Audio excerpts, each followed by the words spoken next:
안녕하세요. 반갑습니다. 비트코인 뉴스 팡입니다. 비트코인 20만 달러 향한 질주, 기술적 지표 강세라는 기사 먼저 전해드리도록 하겠습니다. 트레이딩 뷰의 분석과 트레이딩 샷은 비트코인의 가격 움직임이 과거와 유사한 패턴을 보이고 있다라고 하면서 특히 파이 사이클 이론과의 일치를 강조를 했습니다. 이 이론은 비트코인의 장기 추세를 예측하는 데 유효성을 입증해 왔다고 하는데요. 비트코인은 현재 톱5 밴드보다 약 3만 달러 낮은 수준에서 거래가 되고 있으며 이 지표를 돌파할 경우 포물선 상승 단계에 접어들 가능성이 높다라고 분석을 하고 있습니다. 또한 주간 RSI가 이 상대 강도 지수라고 하는데요. 이게 70 이상으로 마감된 점도 상승세를 강화하는 신호로 해석하고 있습니다. 과거 두 번의 강세장에서도 RSI가 70을 돌파한 후 약 1년 동안 상승세가 이어진 바가 있다는 거죠. 그래서 지금 현재 이 RSI를 보시면 70 이상으로 올라온 부분을 볼 수가 있습니다. 75.6을 기록하고 있는데요. 과거에도 이런 패턴들이 반복되던 시기가 있었는데 이런 강세장을 보여줬던 시기입니다. 이때도 70을 넘어서면서 거의 1년 동안 지금 상승세가 계속 이어지는 흐름들이 나왔습니다. 그래서 이 흐름들이 똑같이 나오지 않겠느냐라고 보는 거죠. 그래서 이 상대 강도 지수가 이제 주봉상으로 이렇게 상승 70 이상으로 뚫고 1년 동안 상승을 했던 요 흐름들이 반복되지 않겠느냐라는 분석이고요. 그리고 100일 이동평균선 역시 이전 포물선 상승 구간에서 신뢰할 만한 지지선으로 작용을 했으며 이번 상승에서도 중요한 지표로 주목받고 있다라고 보고 있습니다. 트레이딩 샷은 이 비트코인의 최고가가 2025년 말까지 15만에서 20만 달러 사이에 도달할 가능성을 제기하면서 이번 상승장의 후반부에는 투자자들이 큰 수익을 얻을 기회가 있을 것으로 내다보고 있습니다.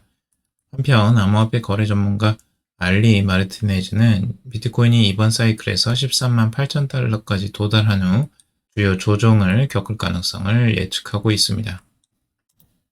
어제도 한번 전해드렸던 건데 이 과거의 강세장 패턴과 그 조정이 나오는 것들에 대해서 이야기를 해드렸어요. 그래서 2017년 강세장에서 이제 156% 상승한 이후에 39% 조정, 그리고 2020년 121% 랠리 이후에 32% 하락한 점을 언급하고 있는데요. 이게 반복이 된다면 15만 달러까지 상승하고 약 30% 조정받을 가능성이 있다라고 하는 분석이 있었습니다. 근데 이 분석을 좀 활용을 해서 보자면 2017년도 156% 상승과 그리고 2020년 121% 랠리, 그러니까 지금 상승률이 보시면 아시겠지만 하락하고 있는 추세를 볼 수가 있죠.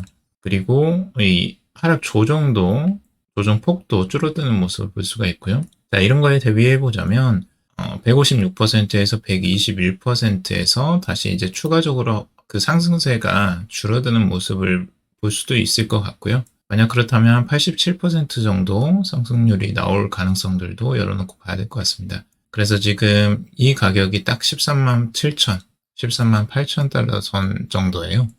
그래서 최고가를 뚫고 올라가서 13만 8천 달러 선까지도 볼 수가 있을 것 같고, 아까 15만 달러 선까지도 분석을 한 게 있었죠.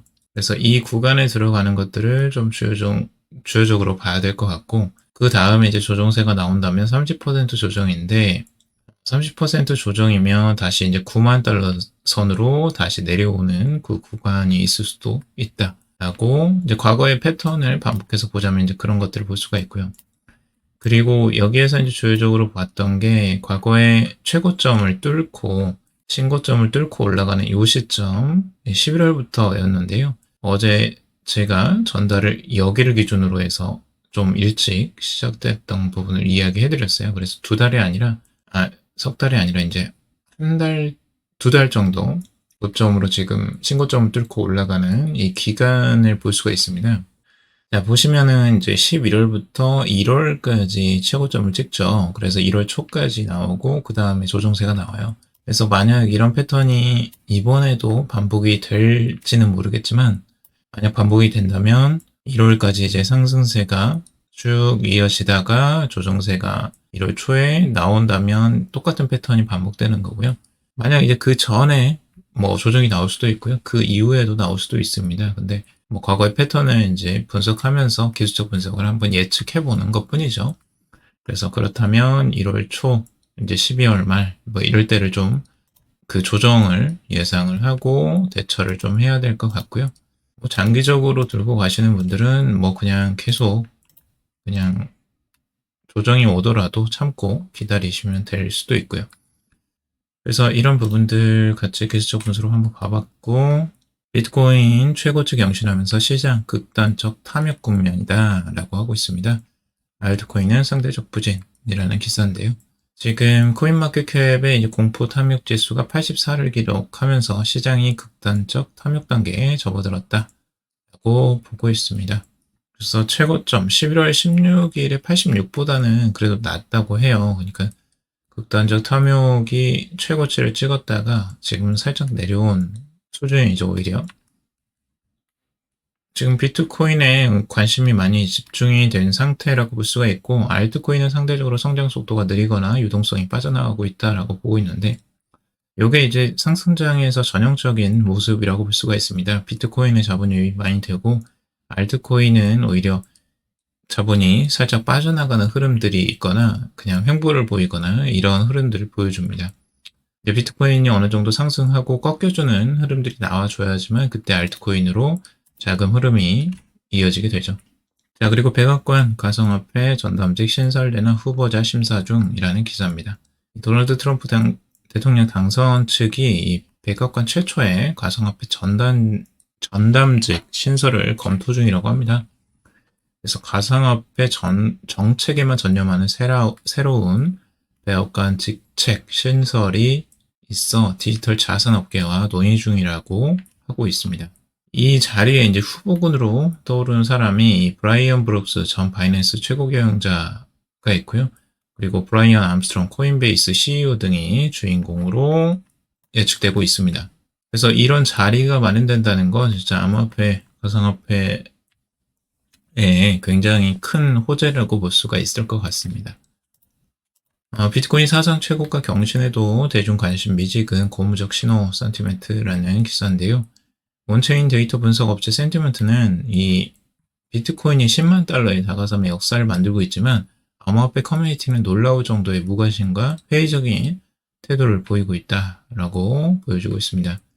센티먼트는 이 포모, 좋은 기회를 놓칠까봐 두려워하는 심리가 조정으로 자주 이어진다는 점에서 소셜미디어에서 열광적 현상이 나타나지 않는 것은 비트코인 가격의 고무적인 신호다라고 밝히고 있습니다. 센티먼트는 소매 투자자들의 불신이 존재하는 한 고래들은 거의 저항을 받지 않고 암호화폐 가격을 계속 끌어올릴 수 있다고 덧붙이고 있습니다.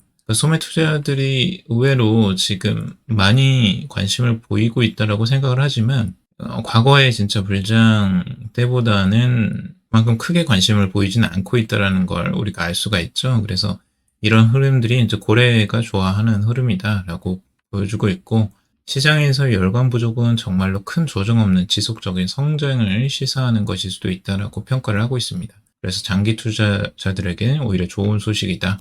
라고 덧붙이고 있죠. 지금 비트코인이 이렇게 상승했음에도 불구하고 그렇게 과거의 불장 아주 그런 끝물은 아니라고 생각을 하는 것 같아요. 자, 그리고 코인베이스 USDC 스테이블코인 보유자에게 연간 4.7% 보상 프로그램을 시작한다고 합니다. 그래서 프로그램은 이 코인베이스 월렛에 USDC를 보유한 사용자들에게 코인베이스가 개발한 이더리움 레이어 2 네트워크 베이스를 통해서 4.7% 연간 이자를 제공하는 것이 골자라고 합니다. 미국의 사용자들은 이미 USDC 보상에 접근할 수가 있고 미국 사용자들도 조만간 이자를 받게 될 전망이라고 하고 있습니다. 코인베이스는 자사 자금을 사용해서 USDC 보유자들에게 보상을 제공하고 이를 통해 보다 많은 사용자들이 코인베이스 플랫폼을 이용해 USDC를 보관하도록 유도하는 것이 목표라고 전하고 있습니다.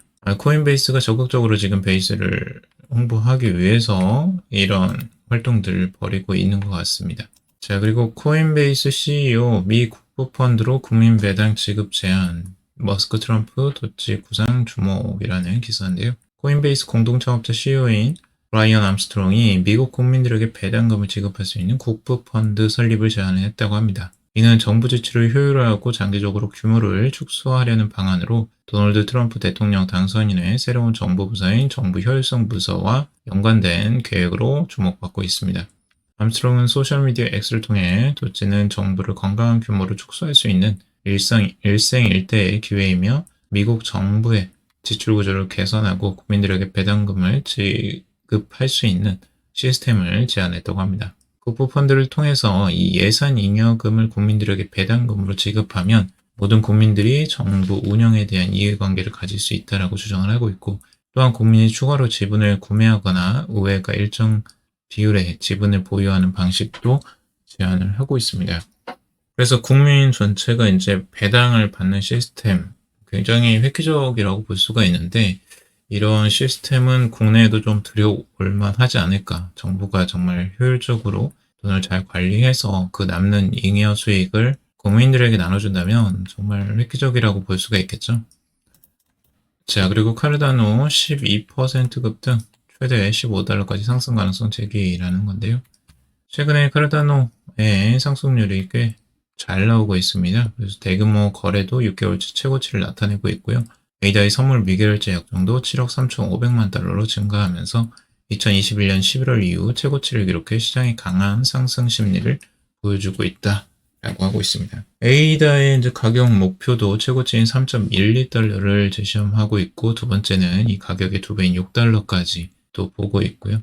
가장 낙관적인 전망은 이제 12달러에서 15달러 범위까지도 보고 있다고 하는데, 지금 에이다도 굉장히 CEO가 지금 이제 정부 정책에 직접적으로 관여를 할 수 있다라는 부분들을 긍정적으로 보고 있는 것 같아요. 그래서 에이다도 가격 탄력성이 굉장히 좋게 나오고 있고요.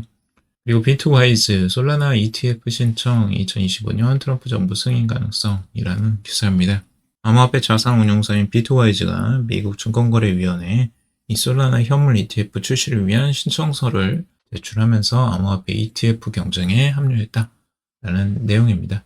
그래서 솔라나 ETF도 이제 출시를 위해서 준비를 하고 있다라는 걸 볼 수가 있고요. 다른 알트코인들도 아마 주요 알트코인들, 리플이나 다른 알트코인들도 이러한 ETF 승인 절차를 아마 거칠 것으로 보여지고, 출시가 그렇게 어렵지 않을 수도 있겠다라는 생각도 들어요. 트럼프 정권이 만약 들어선다면. 자, 코인 과세 유예하라. 5만 명 청원 완료. 민주당은 과세 강행이라는 기사입니다. 더불어민주당이 내년에 가상자산 과세를 강행하겠다는 의지를 밝히고 있는데요. 정부안대로 2년간 과세를 유예하라는 이 국민 동의 청원에 5만 명이 서명하는 등 암호화폐 투자자들의 반발이 거세다고 합니다. 국회에 따르면 민주당은 가상자산 매매 수익의 공제 금액을 기존 과세 최저한인 250만 원에서 5천만 원으로 확대하는 세법 개정안을 추진할 계획으로 알려졌고, 해당 개정안이 통과될 경우 5천만 원의 공제를 받는 매매 수익에 대해 20% 지방세 포함 22%의 세금이 부과될 전망이라고 하고 있습니다. 지금 이 가상자산 과세에 관한 것들은 2021년부터 시행 예정이었으나 이제 투자자 보호를 위한 기본법이 제정되지 않은 상황에서 과세를 하는 것은 무리라는 판단 아래 두 차례 유예가 됐고요. 지금도 이 유예를 하느냐 마느냐 가지고 이제 옥신각신 하다가 결국에는 이제 민주당에서 이러한 내용들을 강행을 하겠다라는 내용이 들어오니까 여기에 대한 이제 국민청원이 들어간 거죠. 그래서 과세 유예 요청에 관한 청원으로 해서 5만 명이 이미 서명을 완료했다고 합니다. 코인 과세 유예를 요청하는 국민청원이 이제 들어가게 된 거고요. 여기에 대한 반발이 굉장히 심한 것으로 볼 수가 있습니다.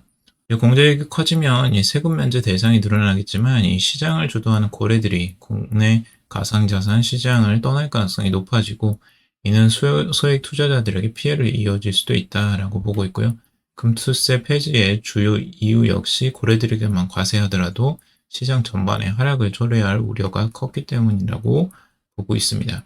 그리고 정수 르네상스 대표 변호사는 이 국내 가상자산은 개인 투자자를 중심으로 한 리테일이 강한 시장이다라고 보고 있는데요.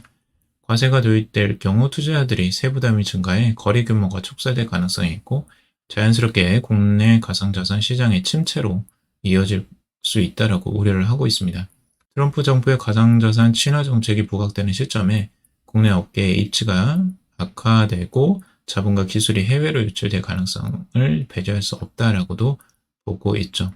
현재 그리고 입법권법이 이제 마련되지 않아서 참여자부가 굉장히 미흡한 데다가 거래소를 제외한 가상자산 업계가 전반적으로 침체된 상황에서 과세 도입은 과도한 규제와 세부담으로 관련 업계 위축을 초래할 수 있다라고 보고 있고요. 과세는 필요하지만 지금은 시기적으로 적절하지 않다라고도 이 정소 변호사는 말을 하고 있습니다. 이 부분에 대해서 여러분들의 의견도 한번 달아주시면 좋을 것 같아요. 자, 카르다노 리플 협력설이라는 기사고요. 카르다노 창립자와 창립자 찰스 호스킨스와 리플의 CEO 브래드 게링하우스가 최근 만남 이후 두 프로젝트 간 협력 가능성이 제기가 되면서 시장의 관심을 끌고 있다고 합니다. 지금 여기에서는 어떤 내용도 아직 나오지는 않았는데요. 최근에 이제 가격이 탄력성을 받고 있죠. 이제 정부의 정책에 참여할 수 있다라는 이유와 그리고 리플도 최근에 이제 SEC와의 그 불화가 이제 어느 정도 마무리되지 않겠느냐라는 기대감들도 작용하는 것으로 볼 수가 있고요. 그런 것 때문에 이제 또 정책을 입안하기 위해서 두 사람이 같이 이렇게 회의를 가졌다고 하는 부분만으로도 벌써 뭐 협력이냐 막 이런 이야기가 나오는 것 같아요. 과연 얼마나 탄력을 받을지 한번 봐야 될 것 같고 트럼프 차기 SEC 위원장에 이 테레사 구디기엔이라는 사람이 후보로 거론되고 있다고 합니다. 트럼프 인수위는 이 차기 SEC 위원장으로 가상자산 업계를 이해하면서도 의회에서 명확한 법안이 통과될 때까지 디지털 자산의 증거법을 적용하지 않을 임무를 원한다라고 하는데요. 테레사 구디기엔은 이 미국의 대형 로펌 베이커 호스테틀러의 이 파트너 변호사이자 블록체인 업무 부문 공동 책임자로 알려져 있다고 합니다. 2009년부터 2011년까지 SEC 법문 고문실 변호사로 근무했고 이후에도 가상자산과 관련한 SEC 집행사건의 자문을 제공해 왔다고 합니다. 이런 우호적인 이 사람들이 SEC 위원장에 지금 많이 고려가 되고 있다는 것만으로도 암호화폐 업계에는 긍정적이라고 보여집니다. 자, 오늘 여기까지 정리해봤고요.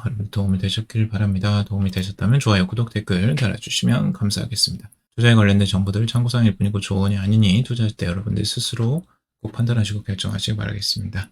방송 들어주셔서 감사합니다.